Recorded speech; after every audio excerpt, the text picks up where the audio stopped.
What's up, Foundation? How y'all doing this day? It's your big partner, man. Cartoon One from Eastside Avalon. I'm back again, y'all.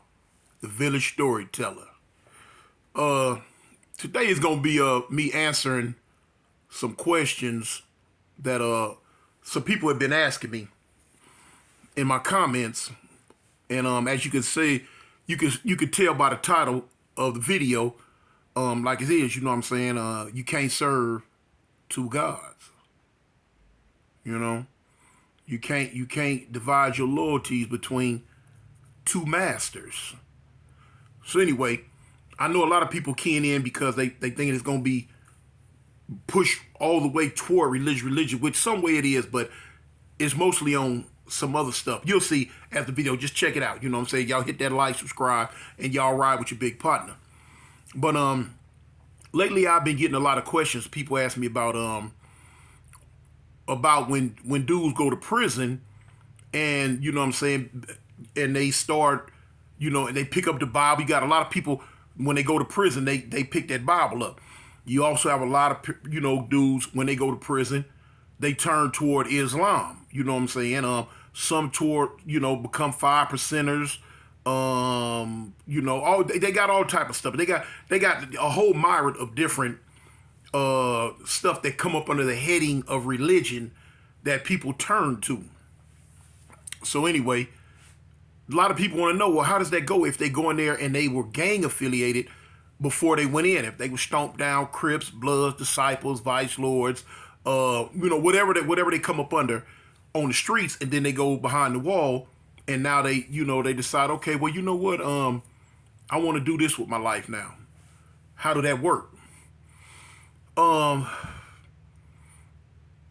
People gonna have different opinions on how it should go. People gonna have different experiences on how it went. You know what I'm saying? So I can only give you my experience and give you my ideology and the way I think about it. You know what I'm saying? Like I say, it's not written in stone that this is how it should go. But one of the main things, like I'm gonna just speak on the Crips. When I was in Alabama prison, it's a little different. It's a little different in California prison. But when I was in Alabama prison, we didn't a lot of times if you was gonna lay your rag down behind them walls for anything other than religious purposes, you was gonna get them paws put on your jaws. You know what I'm saying? You wasn't gonna just wake up one day and say, you know what, I don't want to do this no more. No, they wasn't go no. You were able. You if you went up under the guise of religious, hey man, look, I'm giving my life to God. I no longer want to be a part of that. You know what I'm saying? I can't do that and be a Christian, a Muslim, or whatever. This is what I'm gonna do. Cool, go ahead. You get a pass on that one. You can go about your way and have a nice day. But for anything else that you called yourself trying to lay the rag down for, it wasn't gonna happen. We're gonna put we either gonna put that iron on your behind or put these hands on you. You know what I'm saying? It ain't no free walking away from it unless it has something to do with religion. Now, this was the ties with that. This was the problems with that. This where a lot of things start getting misconstrued and mixed up and twisted up. Here it is. You go to certain prisons and like you got a lot of Muslims wherever you go. Now you didn't see this too much in the Christian community. Dudes that laid their rag down, they became a Christian. For the most part, they pretty much went about that, and that's all they did because the guidelines for Christianity are, it's written in stone. You know what I'm saying? You either this or you that. You know what I'm saying? If you saying you this, but you easing back every, with that, no, the brothers in the chapel gonna speak with you like, hey, look, my brother, they gonna come to you, they gonna let you know what you're doing is not right. They gonna show you in the word where, it let you know you can't serve two gods, you can't do this, what are you doing? You gonna miss your blessings. Stop. You know what I'm saying? They gonna come to you with love on that part. And that's what they gonna do. But a lot of times when a person became a Christian, they would pretty much embrace it wholeheartedly and put the rest of that stuff out their heart. Not saying that it won't seep back in their heart. because y'all see what happened to me. But now, so but when you go the Christian route, you go. It's the teachers are different, and it's pretty much different when you go that route versus the Muslims. Okay, now here it is. You have predominantly you're gonna have the Sunni Muslims, the Shiite Muslims, and the Nation of Islam. Those are three main factions of Islam that you're gonna see in prisons all over the United States, whether it be in the feds or whether it be in the state, any state, don't make a difference. Those are three main factions you're gonna see. If a person who's done a lot of time, they have seen where the Shiite and the Sunni, they had a little differences, but they differ almost completely from the Nation. Now, from my experience, man, the Nation is looked at as another gang. You know what I'm saying? The FOI and all that, the Nation of NOI, Nation of Islam. In a lot of prisons I've been to, they looked at as another gang because that's how they carried themselves. That's how they moved. They moved like a gang. The Sunnis were more religious. The Shiite, they were more religious too, but the Sunnis, they were more what you might call Orthodox Islam, Orthodox Muslim. They were more. You could see how the Sunnis acted and how they got out, and they put you in the mind of a religious group. Whereas when you know what I'm saying, at any given day, you seen how the Nation got out, and they was like a gang. You didn't have a lot of gang members that flocked to the Sunnis or Shiites. They did, but not as much or as heavily as they flocked to the Nation, because the Nation was more of a militant group. And even though they called themselves getting out of the gang aspect, they still had that young, wild, militant wildness in them. And so they went from one group to another group. But this other group was going under the guise of a religion. So now here it is. They done stopped cripping, they done stopped blood, and they done stopped GDN, BGN, whatever in and they doing, and they done went over here with the Nation. Okay. Now, if you ain't never been to prison, you probably haven't witnessed this, but for those that have been to prison, state or feds, y'all done peeped it. These same cats that's over here, you know what I'm saying? You'll see the change. They dress wear different, shirts tucked in, clothes, pants creased up. You know what I'm saying? They walking around with these big old Qurans under their arm all day. You know what I'm saying? Now they got haircuts and, you know what I'm saying? They start talking different, walking different, trying to look different, act a little different. But that's all on the outside. What was going on the inside of them? What was going on the inside of them? It's very hard to let something go halfway. Something that you was a part of on the streets, something that you was a part of for probably a bigger part of your life. It's very hard to just let it go. So now here it is. You decided that you wanted to become a Muslim. You wanted to become the Nation of Islam. Okay. The Nation of Islam in prison settings, they full of ex-gang members or supposed to be ex-gang members. Full of it. I would say 90% of them are ex-gang members from whatever gang or group that they were a part of. So now they over here. But now this is the problem. This is where you can't serve two gods come in at. Like the Bible say.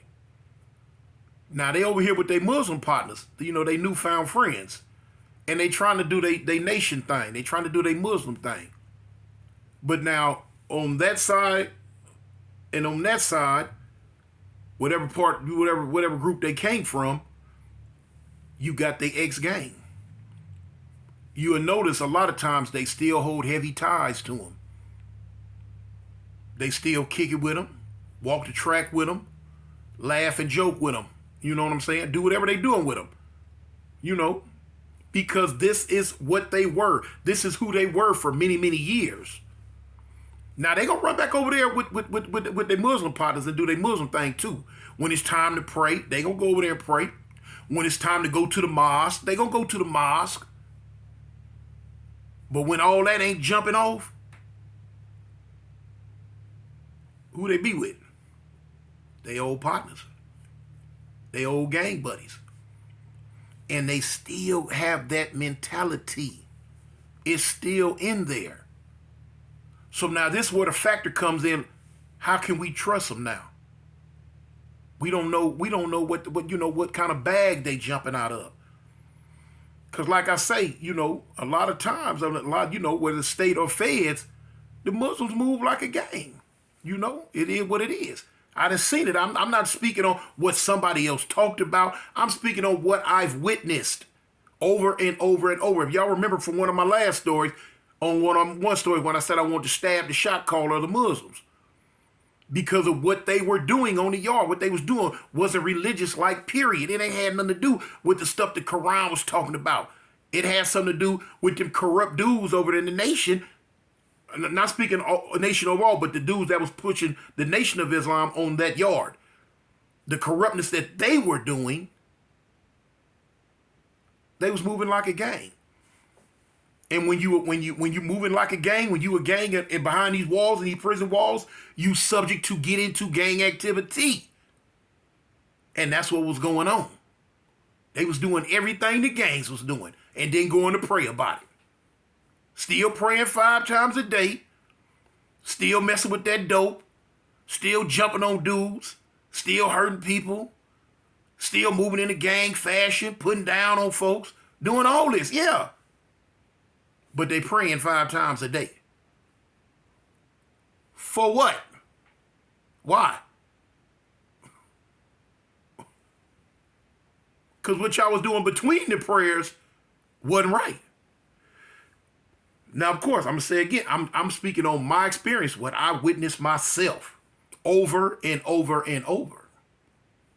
Say, okay, now here it is. Why, like you know what I'm saying? How can serve 2 gods? Here it is. Okay.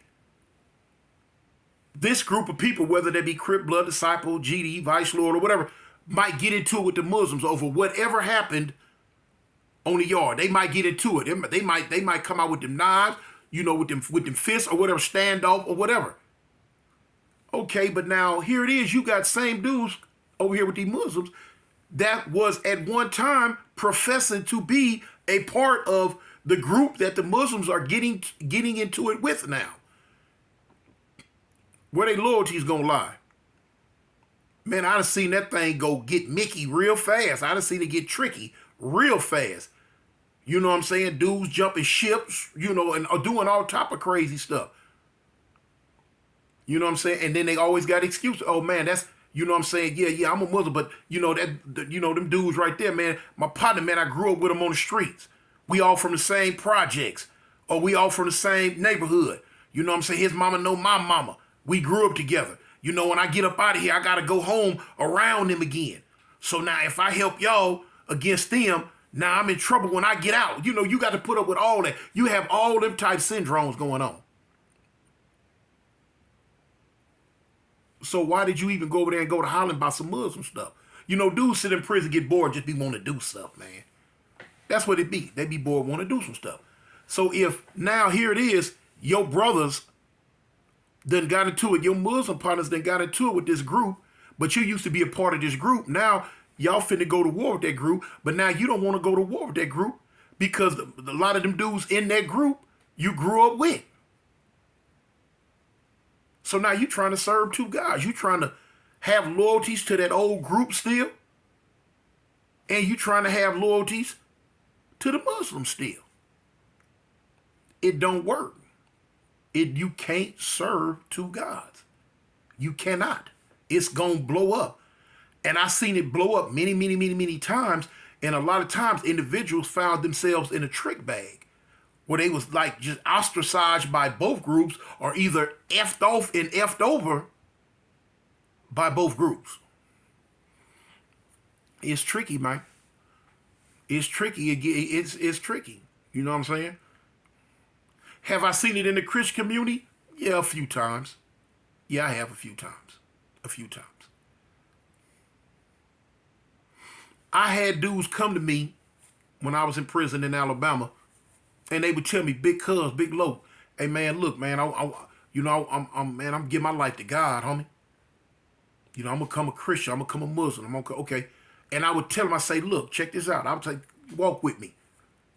You know what I'm saying? And I was able to walk with them and give them information and give them advice because I walked down that same street before. And my advice to them, I was like, "Look, homie, if you want to lay your rag down for religious purposes, I'm not going to get in your way. I'm not going to stop that. I have nothing to say about that. You know, who am I to go against God? I can't." I say, but now what I'm going to tell you though, if you do, man, do it wholeheartedly. Don't do it half-heartedly. Do not do it half-heartedly, homie. Don't try to keep your feet in both worlds. It ain't going to work. It's not going to turn out good. If you're going to become a Christian or if you're going to become a Muslim, let the game go and go do that 1,000%. If you're not going to do it 1,000%, homie, why do it at all? Because it's going to come back to bite you. Because eventually they going to get into it with, you know, whoever. The reason why I say it's more prevalent that it's going to happen with Muslims, because the Christians too much not going to get into. They don't move like a gang. They don't walk in big packs and groups. They don't do none of the stuff that you see the Muslims doing a lot in prison. They don't really get into it like that. So a lot of times you ain't gonna have to. You're not gonna see the Crips in a standoff with all the Christians. You're not going to see the Christians bell up out the blocks and come together. Where they at? What's up? And go to war. You're not gonna. And I'm sorry to say, but that's just that. You're not gonna see that with the Christians. I've seen little weird stuff every now and then. I can tell you about little weird stuff, but not that like that. But you can see it from the Muslim community. Oh yeah, they gonna come together. They gonna come together and they gonna get out. That's where you get caught in the trick bag. Because you with that community, but you came from this community, and now that community and this community getting into it. And now you caught in the middle. You can't serve two gods. You can't. You can't. Man, I've seen dudes like in certain prisons I was in when I was in Alabama that were Muslims, and they would come back. They would come back to us because they was cripping at one time. Now they over there with the Muslims, but now certain little stuff looked like it was gonna pop up and start happening. They easing back over there, letting us know what's going on. You know what I'm saying? Just,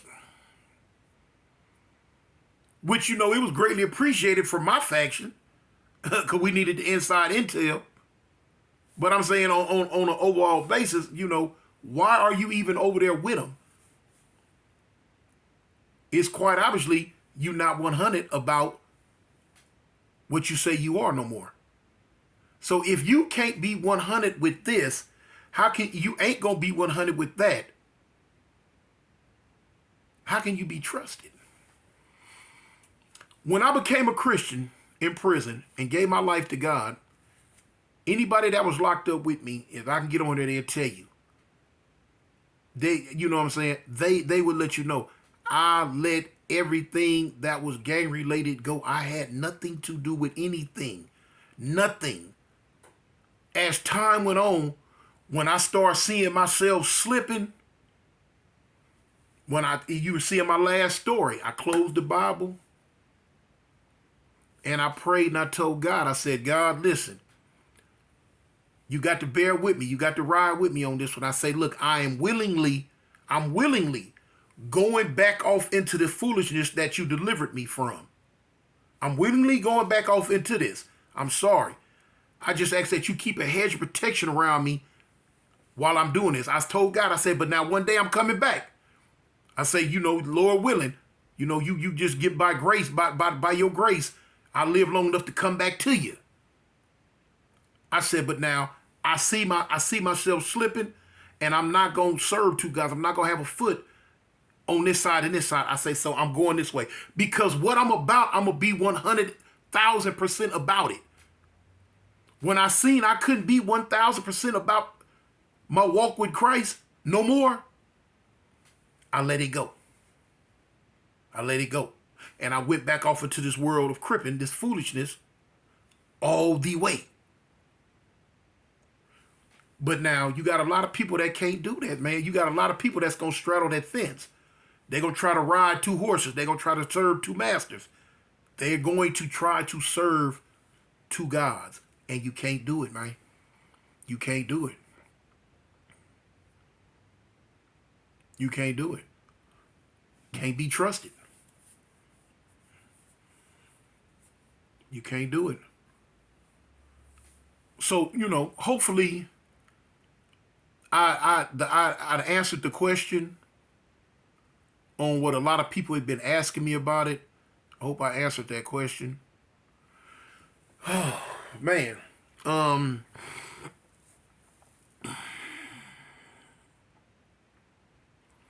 sitting there trying to think, is there anything that I might have left off? But I can't really think of it, man. I can't really think of it. But you see that a lot. You see it a lot. Anyway, I hope I answered your question. I'm Cartoon One, Eastside Avalon. Geisters. I'm out.